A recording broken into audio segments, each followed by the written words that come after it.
Hello friends, मेरा नाम दिव्या सोनी है।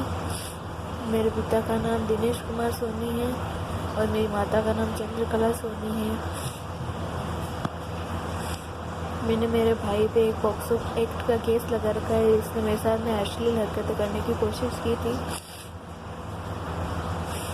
उसने जब पहली बार मेरे साथ में 8-9 महीने पहले जब ये हरकत की थी, तो जब मैंने इसका विरोध करते हुए जब थाने में रिपोर्ट लिखवाई थी, तो इससे 6 महीने के लिए पाबंद भी किया गया था।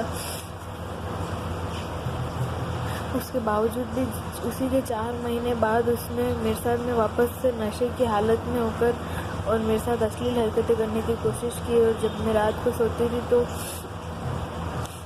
मेरे साथ में ज़बरदस्ती करने की कोशिश कर रहा था। जब मैंने एक बार चिल्लाया जोर से, तो मेरे माता पिता आए और उन्होंने उसे डांट कर और वहाँ से भगा दिया और कुछ भी नहीं कहा।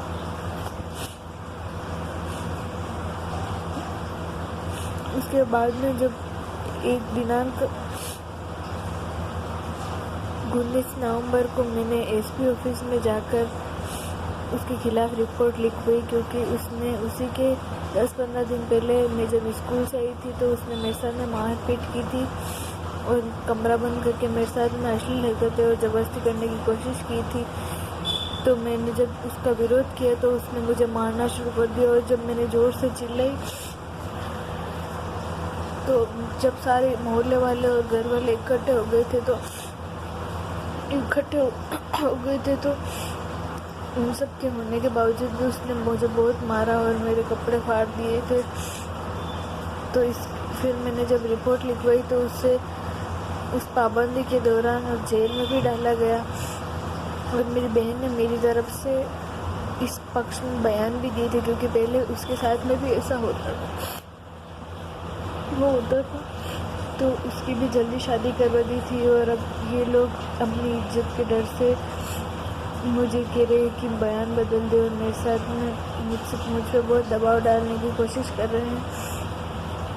और महावीर भैया जो बीजेपी के अध्यक्ष है, गिरिराज जी सोनी, मेरे बड़े पापा, उनका नाम लेके और मेरे को ऐसा बुला के और घर पे और मुझे डराया है कि अगर तू बयान नहीं बदलेगी तो तेरा आगे कोई प्रोसेसिंग नहीं होगा और तेरा कोई साथ भी नहीं देगा कानून भी, क्योंकि हमारे पास में पैसों की और अपनी इज्जत की सबकी पावर है। तो कुछ भी नहीं कर पाएगी, तेरी इज्जत बिगड़ जाएगी और हम ना ही तेरे को पढ़ाएंगे और ना ही घर में आने देंगे,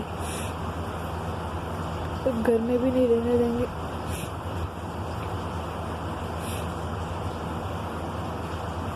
और जब मैंने इसका जब विरोध किया था और उसे जेल में डाला था, तो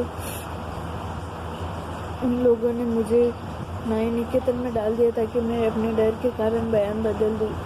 और न्याय निकेतन में डालने का उनका ये था कि ताकि मैं डर जाऊँ। और वो जब भी मुझसे मिलने आते थे और ये कहते थे कि अगर तू बयान बदल देगी तो तुझे यहाँ से निकाल देंगे। और जब एक दिन मैंने हाँ कर दिया, क्योंकि मुझे बाहर इसका विरोध करना था, तो फिर जब वो मुझे लेने आए थे तो मेरे को बाहर लाते ही उन्होंने मुझे स्टाम्प पेपर और कागजातों पे साइन कराया जिस पे कुछ भी लिखा हुआ नहीं था। तो मैंने साइन कर दिए। उन्होंने बोला कि नहीं, यहाँ से निकलने की यही प्रोसेसिंग होती है। तो मैंने उस पर साइन कर दिए। और जब बयान होने के जब मेरे 164 के मजिस्ट्रेट के सामने कानौर में बयान हुए थे, तो जब मैंने गिरिराज जी सोनी और महावीर भैया का भी विरोध किया, उन्होंने मुझे डराने धमकाने की कोशिश की। तो उन्होंने पुलिस थाने में पैसे खिलवा के और अपना नाम कटवा दिया और जमानत ले ली। और अब वो मुझे धमकियाँ देते हैं कि तुझे बाहर निकाल देंगे यहाँ से और तुझे खाना भी नहीं देंगे और तू बयान नहीं बदलेगी तो तुझे मरवा भी सकते हैं हम। और मेरी मौत के कारण भी ये सब गिरिराज जी सोनी, दीपक सोनी और मेरे पिता महावीर है, इन चारों की अगर मुझे कुछ भी हो जाता है तो इन चारों जनों की ये जिम्मेदारी रहेगी।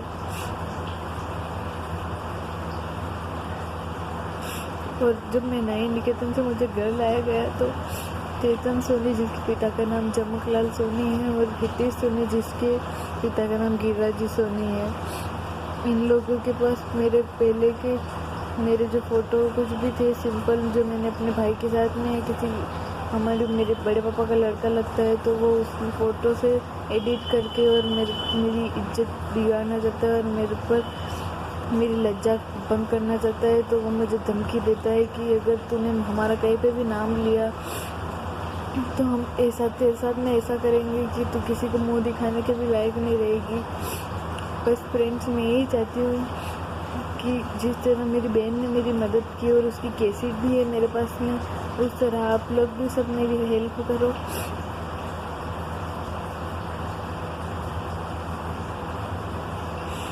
धन्यवाद।